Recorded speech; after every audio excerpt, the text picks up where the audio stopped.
Okay, say I was to list the even numbers. If I've got 2, 4, 6, 8, 10, etc. And then odd numbers. That's 1, 3, 5, 7, 9, etc. So these are even, odd. I could say that to represent even numbers, I can use 2m, because I noticed this is 2 times 1, 2 times 2, 2 times 3, 2 times 4. So 2m could be used to represent even numbers. For odd numbers, I can represent that using 2m plus 1. Here's when m is 0. So I'm going to have 2 times 0 add 1 is 1. 2 times 1 add 1 is 3. 2 times 2 add 1 is 5, and so on. So 2m plus 1 is what we always use to represent odd numbers. Another thing we need to know is the word integer.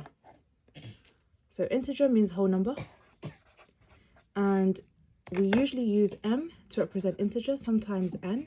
So either is fine, but I'm going to use m like I did with even and odd. And the word consecutive.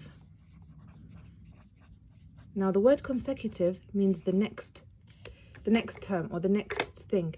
So if I was to have the consecutive number, so say I have 1, then 2, then 3.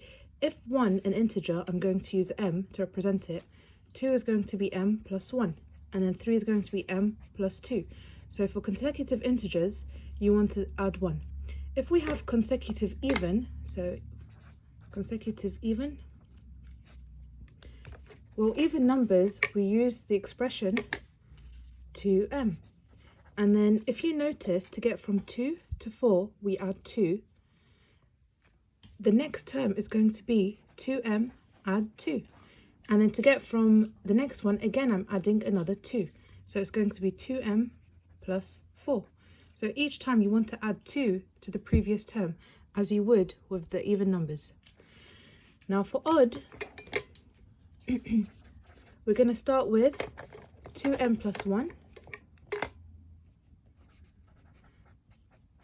And then again, we're adding 2. So if I'm going to add 2 to the expression 2m plus 1, that will give me 2m, right over here, 2m plus 1 add 2. That will give me 2m plus 3. So the second term will be 2m plus 3. The one after that, I add 2 to it. So it's 2m plus 5. And then 2m plus 7. Because that's what we're doing to get the next consecutive odd term. So we have m to represent even, or m to represent an integer, 2m to represent even, 2m plus 1 to represent odd. And then when it says consecutive, we need to think carefully. If it's consecutive integer, it's going to be adding 1 each time. If it's consecutive even, we're adding 2 to each term. And then same for odd. Now, another thing we need to know for algebraic proof are the words product, sum, square, and difference. So these keywords, I would actually underline them if I was to see them in an exam question. So product means multiplying, sum or total will be adding, and square is when you square something. Difference is subtract. So if they give you the difference between, say, 10 and 4, you would say it's 6 because you would do 10, take away 4.